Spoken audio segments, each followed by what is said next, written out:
The views and opinions expressed by the participants on this show are not necessarily those of Stewart Information Services Corporation, Stewart Title, or Stewart Insurance. Before you make any investment, you should seek the advice of your investment advisor or attorney. Whether you're a real estate broker, realtor, homeowner, buyer, or seller, everything matters when it comes to real estate. This is Real Estate Matters with Stewart Title.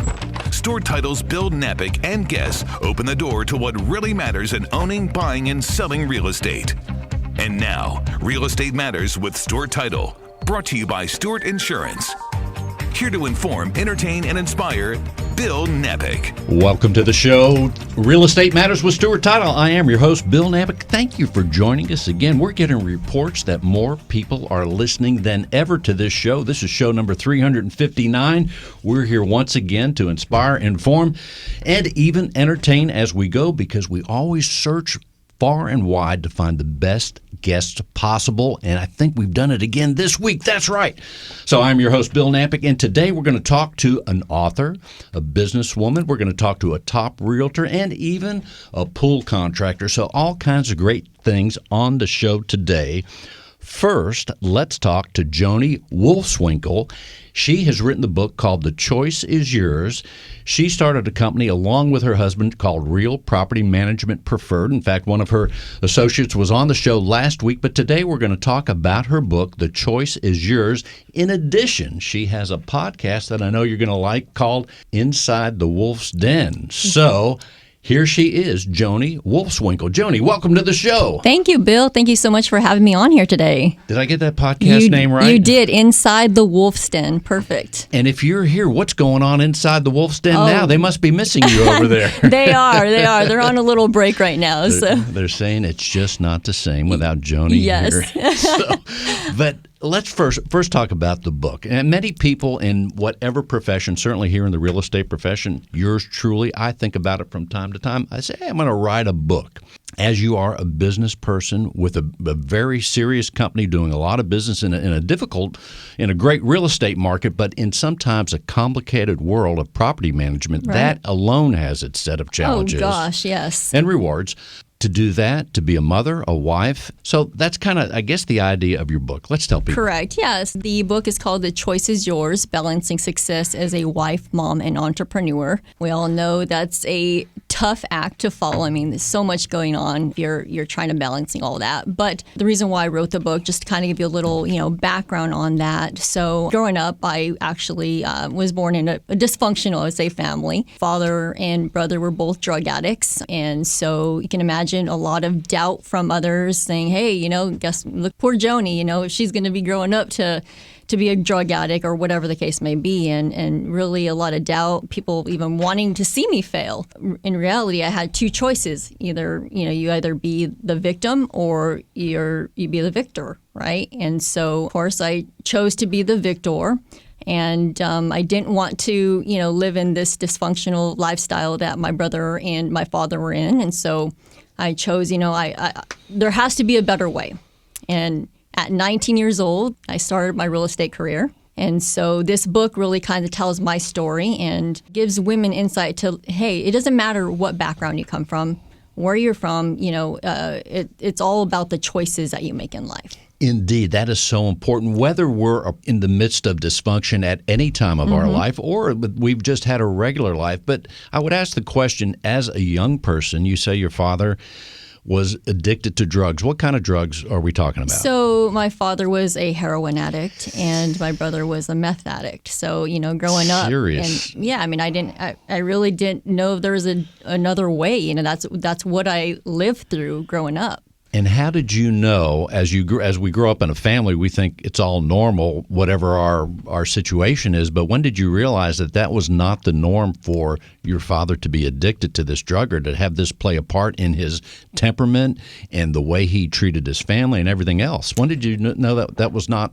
Once I started school and I started hanging out with, friends who had a normal childhood, had a mother and a father that cared about them. And so I surrounded myself with those type of individuals, and, few families kind of took me in underneath their wing, and I found what it meant to be normal. And so from there, I just soaked as much as I could in, and to the point where, young as I was, feeding myself with books and, learning as much as I could because I knew that I wanted to be somebody other than a drug addict. And we go to the title of your book, The Choice is Yours, but it sounds like you made a decision early on to choose not to use drugs, because drugs at any generation, my generation, yours, and even children now and teens now, it's been around forever.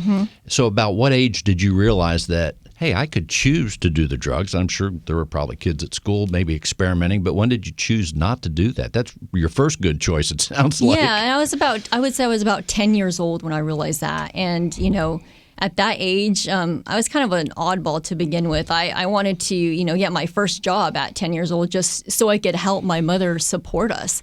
Because really, she was the one going through all this. I think I realized that about 10 years old. And I said, you know what, I was a chicken to even try it because I didn't know what it was going to do to me. And now, was your mother involved in drugs? Oh, no. So she kept things straight and narrow. And she worked, and that's kind of how I'm driven today. She worked 3 jobs just to support us, because of the lifestyle that my father and brother had. Well, one of the things I'm thinking about is you say you started working at 10. Myself, I started early too. And one of the beauties of that is that you feel self-confident. You also feel independent, so to speak, even as a child. But when you're out there working different jobs, I think it's one of the best therapies and one of the best trainings for anybody young to go out there. And if you're living up north, I was just talking to someone about this, shovel snow. We were shoveling snow. We were doing all sorts of things to find a way to make $1, and it was very rewarding. Sounds like that was a good choice for you. It was. And it wasn't at 10 years old when I started working because nobody would hire me at that age, but it was at, 15 when I could get my worker's permit. And it was Taco Bell, which, at that time, it was funny because my friends would go by the drive-thru and be like, hey, there's Joanie. They call me the burrito queen for forever, Making me hungry, Joanie.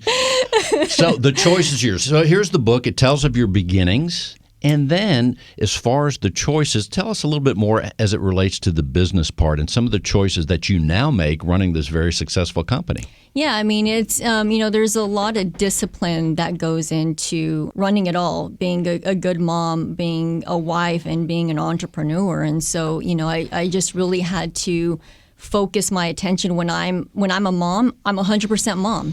I don't do business. I don't, do other things that's going to take me away from that. Same thing with business. If I'm working at the office, it's 100% work. And so just really being disciplined on that. And I have a great leadership team and a great team and culture so that not everything comes to me.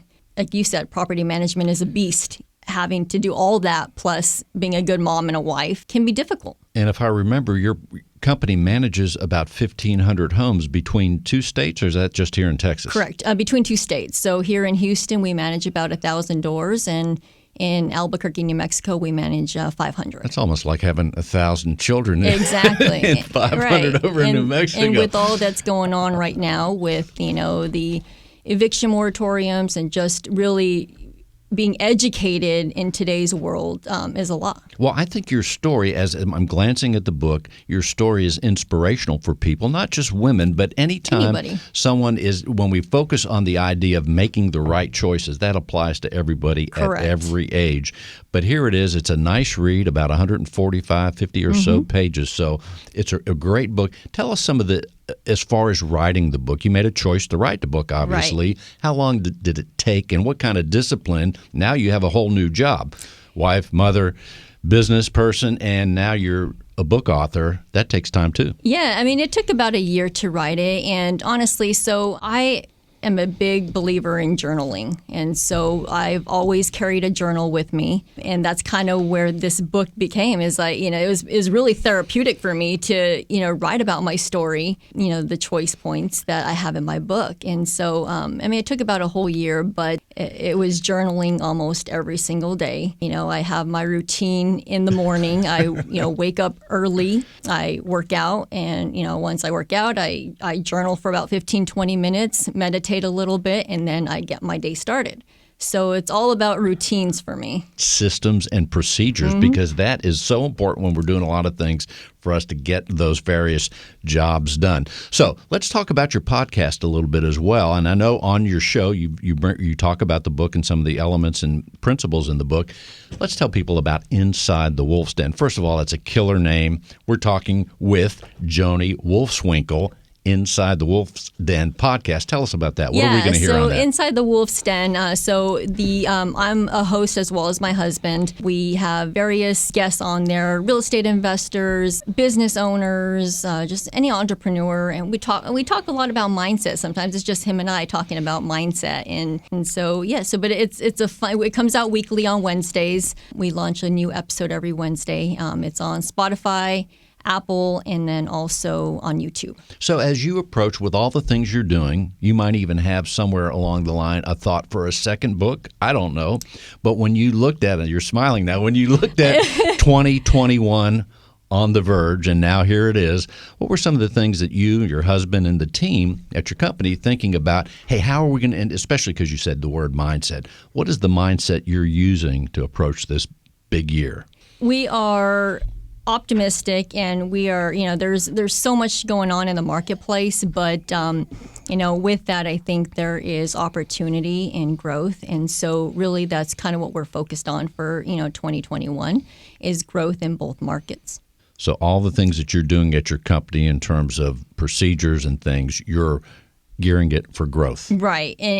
So last year we actually put all of our systems in place, and we had to adapt rather quickly with, the COVID and the pandemic. And so now that we have adapted to it, we're looking to grow. In fact, inside the book, going back to that for a minute, you talk about being ambitious. Ambition on that whole subject in itself, can you really train someone to be ambitious? That either comes from a drive that we have early on, a drive maybe that we develop or realize how important it is. Give us a word on ambition. Yeah, I love that. You have to really want it. And, I think that if you're disciplined enough, I think a lot of times I have investors that come to me and say, hey, I want to be mentored. Well, it's not a get rich quick type of thing. You have to really work at it. And if you're willing to work at it and you're willing to be disciplined, I think you can be ambitious. And here's another one on page 70. And someone on the show just recently said this about when we make time for doing certain things. They said to make time for dreaming so that we can identify dreams. And that's on page 70. The choice is yours. Guard your dreams. Yeah. Tell us about that. Yeah. So, every Friday I actually set some time aside. I use it as my thinking day. And that's the day that I dream. This is, what do you want next 5 years? What do you want in the next 10 years? And I kind of map that out and journal it out. But yeah, you have to always be constantly dreaming. And every goal that I've set for myself, I've hit. And then you just set it again and you just set the bar higher and higher. And that momentum helps you be successful at those things because you build a certain pace. Exactly. That sounds awesome. What else should we know about the book? You can get the book on Amazon. So for those, and it's to empower women, but it's for everybody. Get that book on Amazon. The beauty of that is as people listen, they could order it right now, even before we close the segment. It might be at their house tomorrow. And it will be. It is so amazing. Again, Inside the Wolf's Den. As far as the outlook, quick word, though, on the rental market for homes. There's a lot of people out there that say, I want to rent my home out. If someone's out there and let's say they have a home in the 300 range and they're thinking, I want to buy another home, but I want to rent this one out. What's the prospects for them or what should they be thinking about? A couple bullet points there. I think right now the inventory is so low. Anything that we're putting on the market, we are leasing quickly. So again, we just, if it's in the 300 range, and we'll have to just make sure that we can target what they're looking for in terms of rent and what they're expecting. And I always said, you heard me say it on last week's show, and that is if you're going to rent your home, leave it to the professionals like a great property management company, because there are too many pitfalls if you don't have that guidance and that the knowledge of a company like yours. And especially right now. I mean, you do not want to be self-managing your property in this in the middle of the pandemic with the eviction moratoriums. You better know the laws because it can come and bite you. Because when you go to the judge and you say, "Well, I didn't know," that's not a good defense. Nope. No matter what. No matter what. Let's tell people the coordinates on your company and then the book again. Yeah, so Joanie Wolfswinkel with Real Property Management Preferred. The book, The Choice is Yours, Balancing Success as a Wife, Mom, and Entrepreneur. And inside the Wolf's Den is where you can find me on my podcast. There you go. What's the phone number of your company, Joanie? It's 281-894-9111. One more time. 281-894-9111. You heard it there. Joanie Wolfswinkel. Thank you for being on the show, Joanie. Thank you so much for having me, Bill. Make me nervous. There it is. That is the theme of the United States Marine Corps. He is George Huntoon. He's known as Local George. He has been with the Marine Corps now for many years. He is a top realtor right here in Houston, Texas. George, welcome to the show. Thank you. It's good to be here. I'll tell you what, I get goosebumps, don't you, when you hear the Marine Corps or any armed forces It does. I wanted to start singing it again. But especially that Marine Corps theme is so inspiring. Mm-hmm. It is awesome. That's right. It's power right there. Well, I will say this, as I always do. Thank you for your service. Anyone else that is serving right now or has served in the armed forces, policemen, firemen, we thank you for the service. For your service, we couldn't have this country without you. Yes. Thank you very much. Now, real estate. Let's tell people, as we think about the Marine Corps and real estate, you've been doing really well in real estate. You're well known all around the Houston area, but give us a principle that you may have learned, one or two that you've learned when you were in the Marine Corps that you use in business every day. Well, definitely one of the biggest ones is failure is not an option, and it's mission accomplishment at all cost. And so when things get tough or, whatever the situation is that I just keep telling myself that failure is not an option. We just have to keep pushing forward, and no obstacle will get in your way. There's always a way around an obstacle, whether it's through it, over it, under it, around it, but no obstacle will ever hold you back. And people have all seen the shows and the boot camp, not just of the Marines, but other armed forces. But as far as the Marines go, is it really that tough? It is very. It is very difficult. We definitely do a good job of, I guess, branding the Marines, but it's very difficult. But one thing I always said, and again, there's so many things from the Marine Corps that are applicable to the business world, and one of the things is what your attitude is when you're doing something. And everyone can have a good or bad attitude. And when I was in the Marines, especially in boot camp and training, was I always had the attitude that I couldn't believe I was getting paid to be there. I mean, it was, some people are like, oh, this is miserable.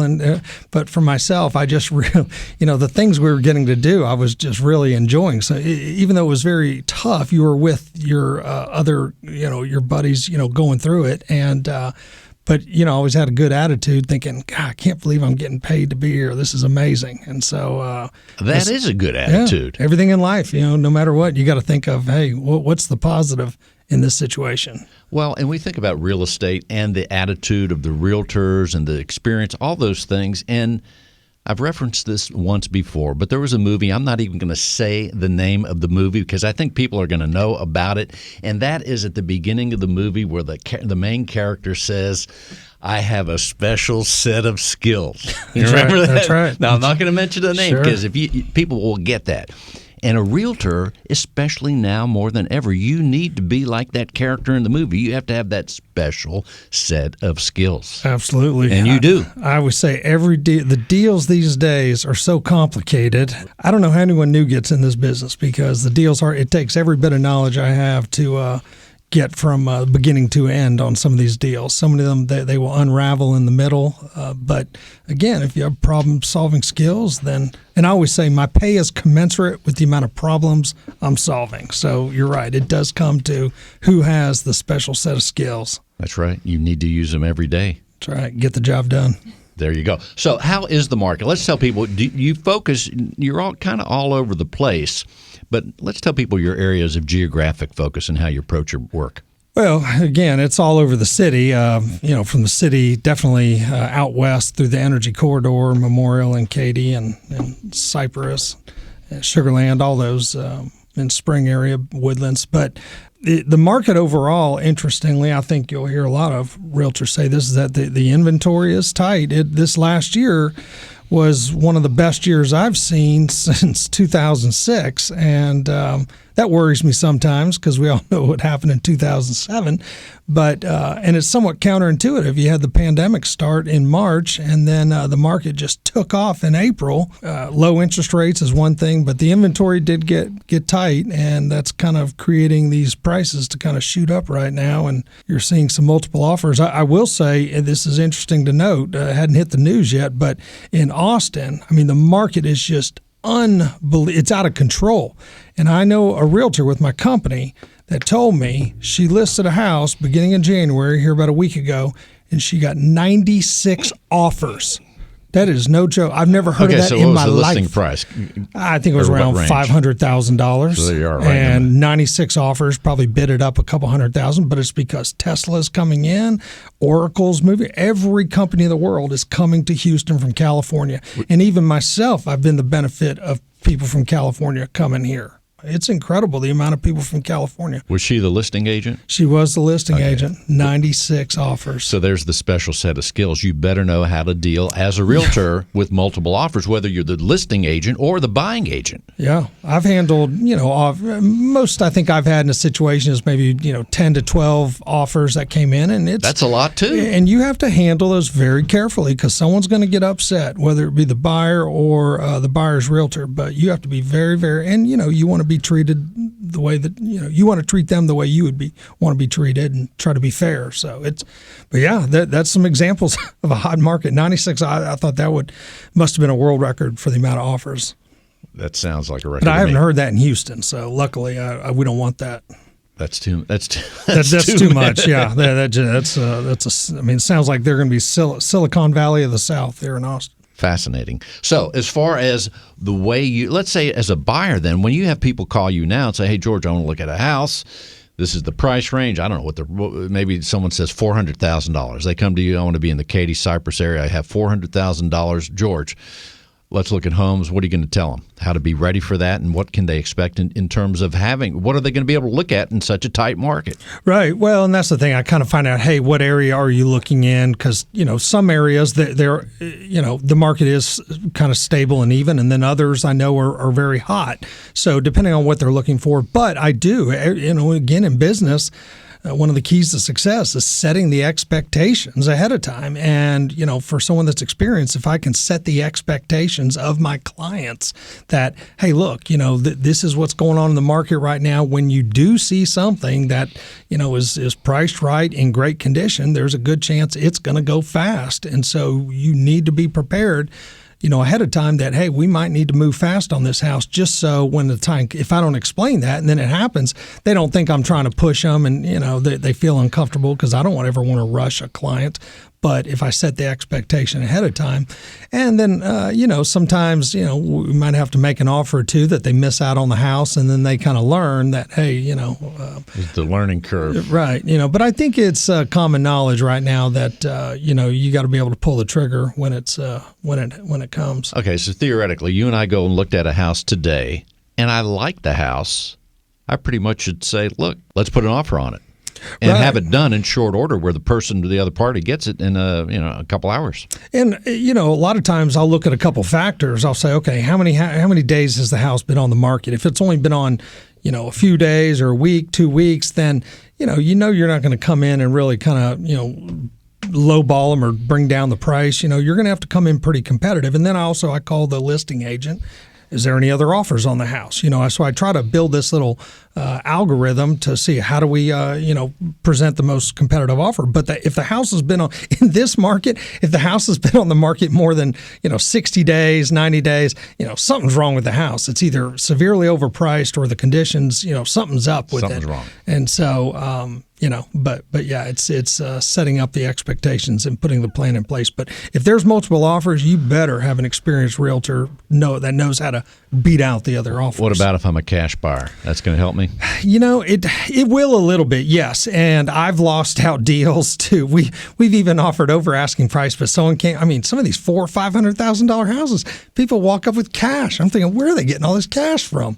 But yeah, absolutely. Sometimes cash will beat out because it's a guaranteed deal. You don't have to worry about financing falling through. So yeah, there's cash in this market. I like a cash deal. If I'm a seller, I would like a cash offer. Yeah. I'm just speaking for myself. Now, in the meantime, we talk about that bag of special skills that people need as a realtor. One of the things, the box that you checked in a tremendous way, I might add, and that is, I started off saying your name is Local George. Mm-hmm. You're called Local George. Now, number one, now that people have heard that, whether they want to or not, they can't forget it. That's right. A brilliant marketing and branding You can always move. remember a nickname. Yeah, That's right. That's a great move on your part. And So I always have to clarify that it's local, like locale. Not a lot of loco. people think it's loco, and I'm like, no, George it's S. Loco. and especially in Houston, there's loco. so it's locale, meaning that hey, I'm from here, LOCAL, and that was the thing. I grew up here. I'm from here, and I'd started noticing, I don't know, in the mid 2000s that no one was from here. Everyone was from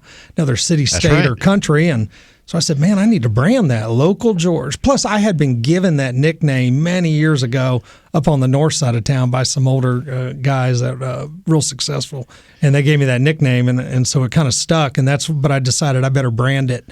And so, yeah, I branded the name Local George. And again, people just remember it a lot easier than, Bill Smith or something like that. So, so a lot of people are, hey, local, what's going on? It's good to know local. Yeah, that's right. That's my thing. Yeah, it's good to know a local. Because you want to know, when you want to know real estate, you want to know what's going on, especially in an out-of-towner. You're going to have the answers for them, George. I know. When you go to another city, state, or country, especially another country, I mean, you want to know a local there, someone that's going to kind of get you through the deal. They'll tell you about the culture, what to that's expect. Right. And so because we do have so many international people there, they love me because they know I'm a local, and and they know I have a lot of contacts in the world, business, political contacts, and so they like know someone that's connected.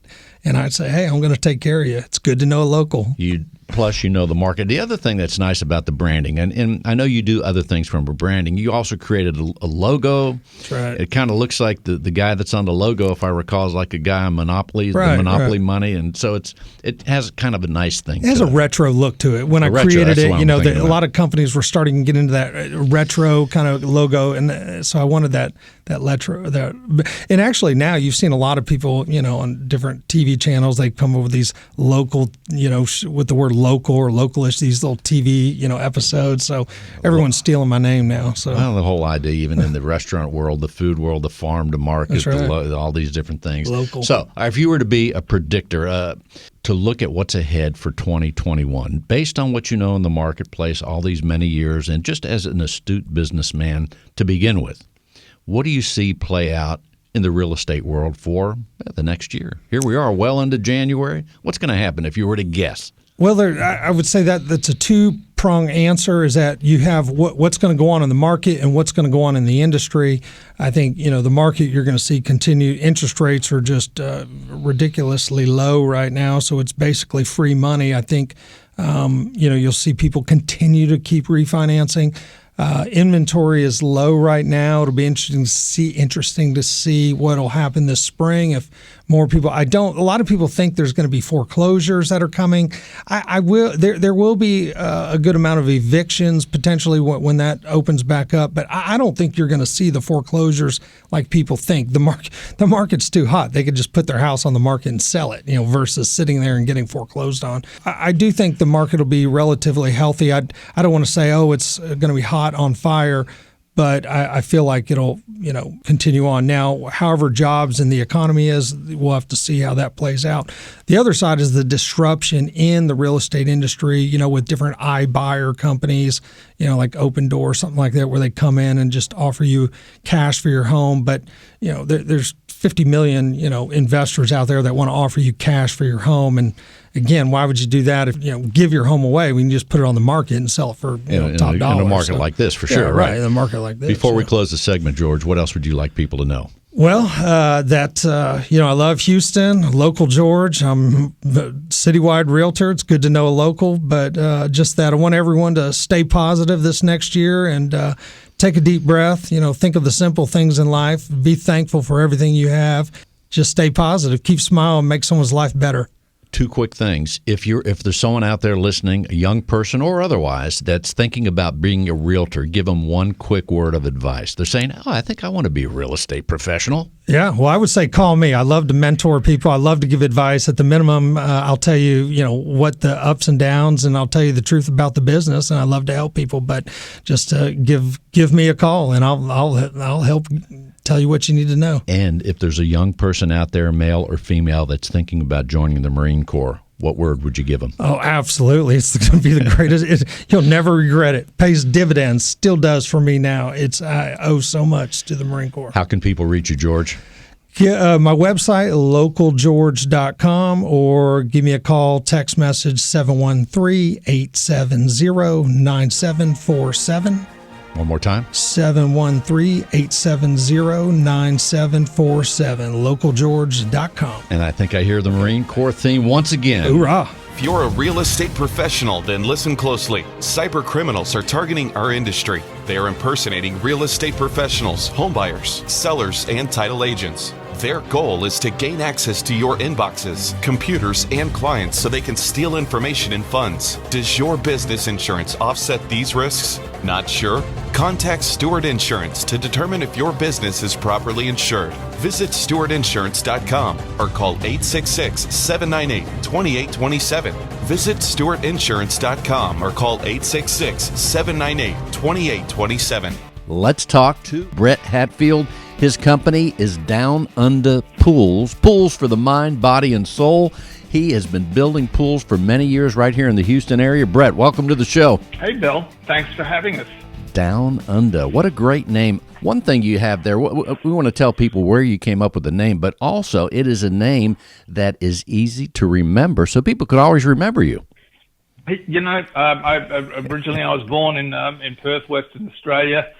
Spent the early years of my life there, and down under Australia seemed to be a little bit of a flavor of the month at the time, and so I felt like Down Under would be a good catchy name, and so it stuck. A bit of a play on pools, underground or in-ground pools is down underground. So there it is, and I want to direct people right away in case they're not driving by their computers. Down Under Pools.com, because it is a beautiful, the work that you're doing is just magnificent. You're creating beautiful spaces for people. But let's tell people about the company and some of the things that you do and what's going on in the pool business these days.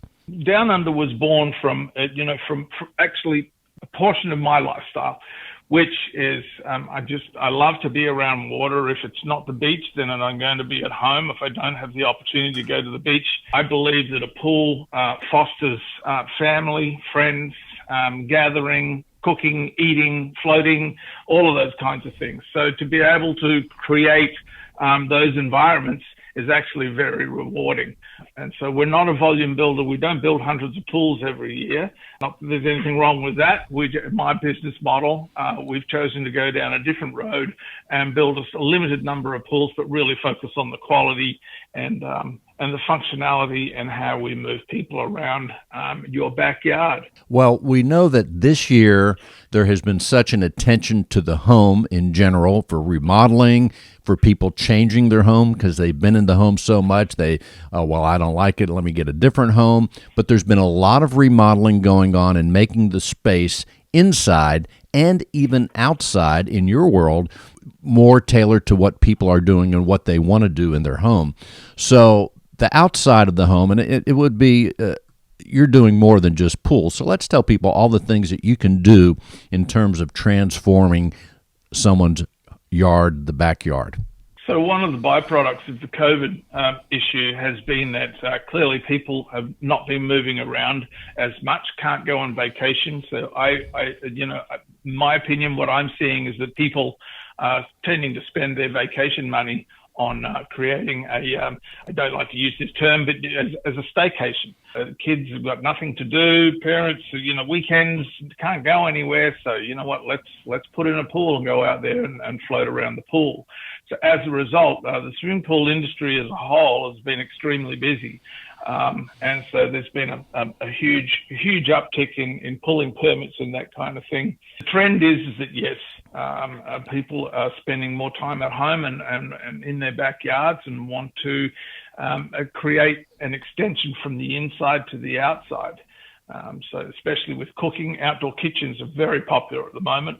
In fact, yes, on your website, too, you have those categories, beautiful pictures of these outdoor living, pool remodeling, pools in general. It's just, it really makes a difference. And I would add that even though this year has been different and the virus and all that, I think I've always been the kind of guy that said, hey, I want my home to be a place that I really like and I want to be at. So I think it's just natural to make that house, your home, make it really special and have it be where you want to enjoy it, regardless of viruses or whatever else comes at us here in the future. It's important. It really is that. And you know what, even prior to the swimming pool business is a very busy industry, even when you take the virus away, as you say. Because yes, I mean, let's face it, we're getting busier and busier and busier, and less time to jump on a plane and fly away, and the time that takes and what have you. So having the opportunity to be able to go out and having a backyard environment, pool, kitchen, patio, pool house, that's really inviting, and that says to you when you walk in your living room and look out in the backyard, it's like, you know what, I really want to go out and I want to be in that space there today. I want to go out there and read a book or have a margarita or listen to some music or play with the kids in the pool or just walk around in the pool. One of the best exercises you can do is walking around. The cardio benefits of just walking around in your pool they're amazing. And you don't have to take my word for it. Go online and research it. You'll find most of your sporting facilities have hydrotherapy facilities that they're training. Yeah, in fact, Brett, one of the things that I like to think about is that when people are in their backyard space, their pool, that they might even be listening to us right now on Real Estate Matters with Stewart Title. Well, let's hope so. We could hope.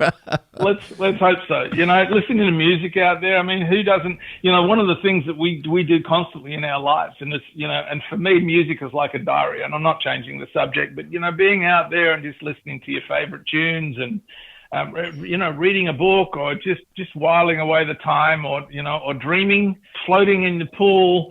These are all things that are relaxing and can calm your mind, which allow you to focus and think clearly about, what you want to do either next week, next month, next year, for the future.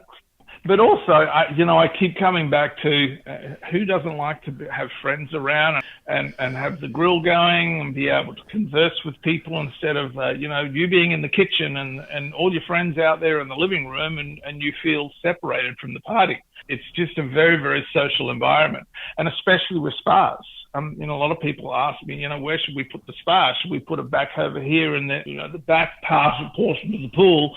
And I usually advise, no, keep it to the front. Keep it really close to where you're going to have people congregating in a kitchen area. And it's very social. People like to sit in that spa and talk, socialize, but it is a very social space.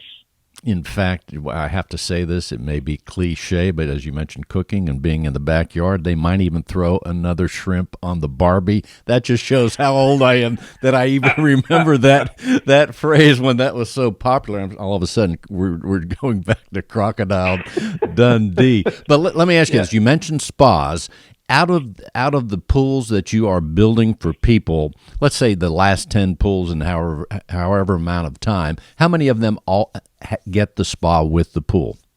Usually about 95%. It's a prerequisite, I would think, almost. It's again, it's one of those really subjective things. There's a lot of rumor stuff and anecdotes that go out there about, if you build a pool, put a pool in, if you don't have a spa, the house won't sell. Oh. And at the end of the day, from my perspective, I don't see the evidence that supports that. I really don't. Because if you build an environment, regardless of what it looks like, if you build it, they will come. And so what you're building is space that is appealing visually, so that when you walk into somebody's home and you look out over the pool and you can look at a pool, whether it has a spa or not, it's like, oh man, I can see myself in that space sitting in a deck chair with under an umbrella. We're talking with Brett Hatfield. He is the owner of Down Under Pools. Go to downunderpools.com. Brett, give us before we close out the segment, kind of the bullet points when someone calls you up. What information should they have ready, and what is the typical call? Are they saying, hey, look, I just think I want a pool in my yard. What can you do for me? How does that initial contact go? And give us a couple bullet points. What happens after? If someone's listening and they say, you know what, this is the year I want a pool now. Primarily, people they don't understand or don't know the process. My job is to give them an education. So initially what we really need is what they call a copy of your survey. You will be given, you have to be given a copy of your survey at closing by law. It's usually on a legal page, and it has a diagram, a wire diagram of the house on your lot size, lot shape, and what have you. It'll also denote any easements and that you have on your property.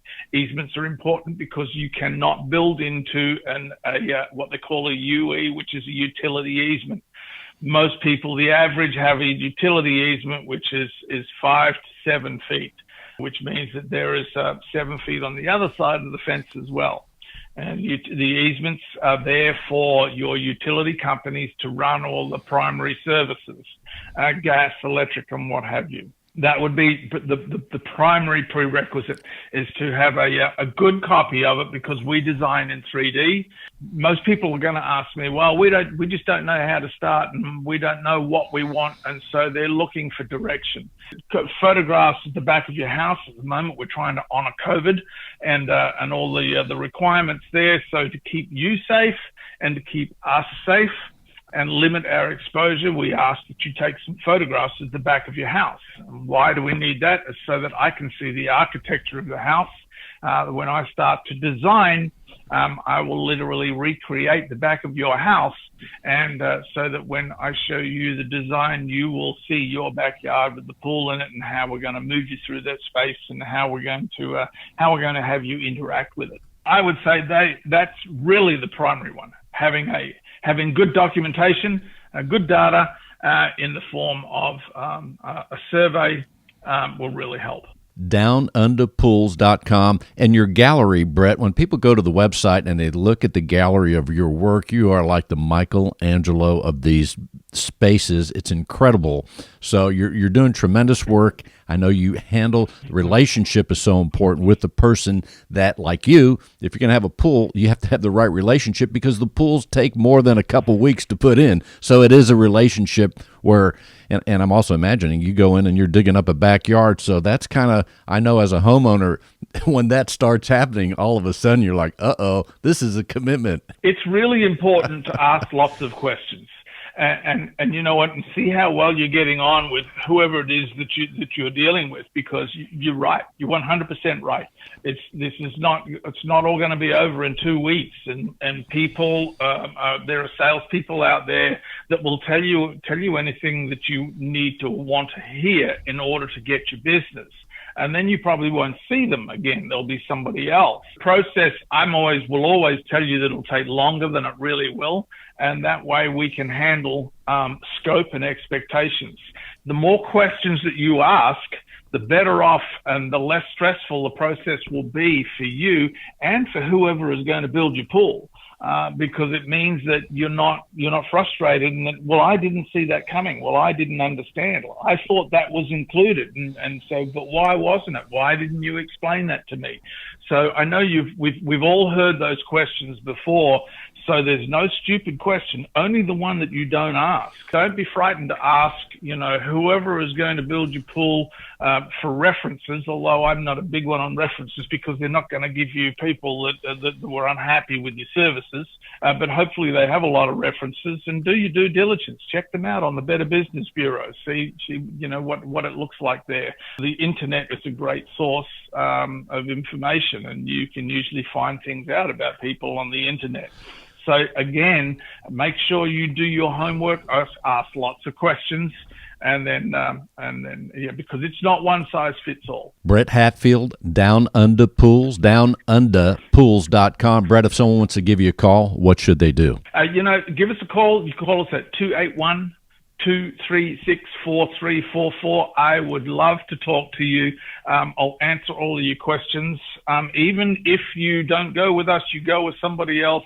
I like to be here, provide a service. If you're not sure, I will answer your questions honestly and give you an unvarnished answer, and so that you can feel like you're not having the wool pulled over your eyes. But yeah, please give us a call. Be happy to talk to you, give you some advice, and give you some guidance. The number is 281-236-4344. Thank you, Brett, for being on the show. Thanks a lot for having me, Bill. It's been great. You have a great day. Real Estate Matters would not be possible without our partner, Stewart Insurance. With a special focus in real estate and a special focus on real estate brokers, Stewart Insurance creates insurance plans to address the risks facing our industry today. They invest a significant amount of time helping real estate broker owners offset and manage their risks. Once again, as a rating spike, John Bramlett is here with Stewart Insurance. John, welcome. Thank you, Bill. Nice to be with you as always. Unbelievable. We need to call this the Insurance Den, maybe? Yeah, maybe the Insurance Den. Yeah, I think Joanie might let us borrow that. Yeah, or we'll pay her some kind of royalties. In the meantime, here we are. Once again, it's time to highlight the things that people need to think about insurance. Absolutely. Last week we talked a little bit about, as we kick off the year, the different services and all that Stewart Insurance can provide our listeners, whether they're a homeowner or a real estate broker or own a property management firm. But also today I wanted to speak a little bit about some of the CE classes that we offer that we haven't talked about that in a while. And if you're a real estate professional listening in the Houston area or throughout Texas and need some CE classes for your staff, that we're available to work with you on that opportunity. We have 3 that we offer, and we'd be happy to speak with them about bringing those classes to their firm. And the menu, those 3 that are offered. So we have Property Insurance Essentials for real estate professionals. In a sense, that's kind of Real Estate Insurance 101 for real estate professionals. We have the 2 Sides of Water, which in the insurance world, they look at water damage 2 ways, and it's through 2 policies. One is rising water, which would be primarily through a home policy, and then the flood insurance would be for flood damage. And then they have a specific definition for what flood damage is. And then there's real estate liability, which is reduce your risks and protect your license. So in that one, we talk about the difference between risk and exposure and how to work in those 2 areas.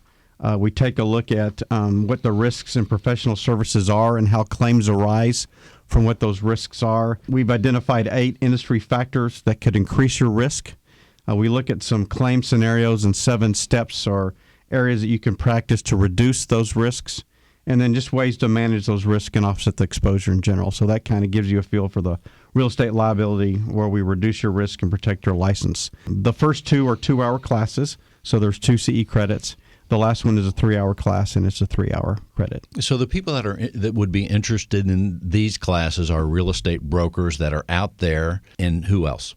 We'll also be the real estate professional that says, I would like to have a class, and they could go to their broker and put one together. If they're part of a group of real estate professionals, we could put together a group to go and teach that class as well. Our business development people that are all over the city also can put one together and invite real estate professionals. Would that be safe to say? Absolutely. Because that has been done. Absolutely. We've worked quite a bit with, obviously, our Stewart Title partner, where they've put together classes where they've had real estate professionals from a variety of companies that have come together for a class, or we've gone specifically to a broker's office and taught the class. Super information, too, as far as the way that you've put the curriculum for those classes together. It's very good and very important stuff, especially right now. Absolutely. We talked about earlier, it's important that a real estate professional have an idea of what's happening in the marketplace. And one of the things that's going to be important is for that homeowner is the insurance themselves. So if they at least have an idea of how real estate insurance works, that the fact that could be some red flags that could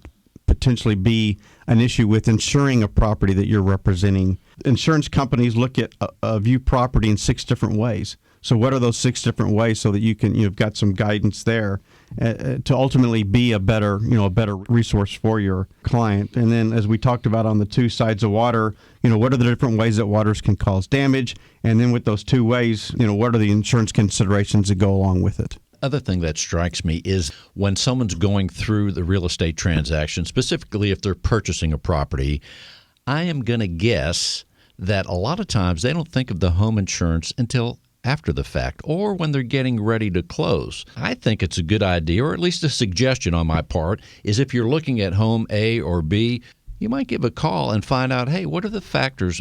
How much would it be to insure this home? How much, or that home? I like to do, in fact, that's what I did when I bought the home with your professionals right there at Stewart Insurance. I got on the phone and said, hey, what about this house? May, what about this? Well, I think it makes sense. We always talk about that.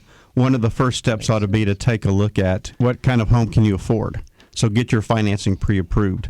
That the next step is to find a great title partner and to find a great real estate partner.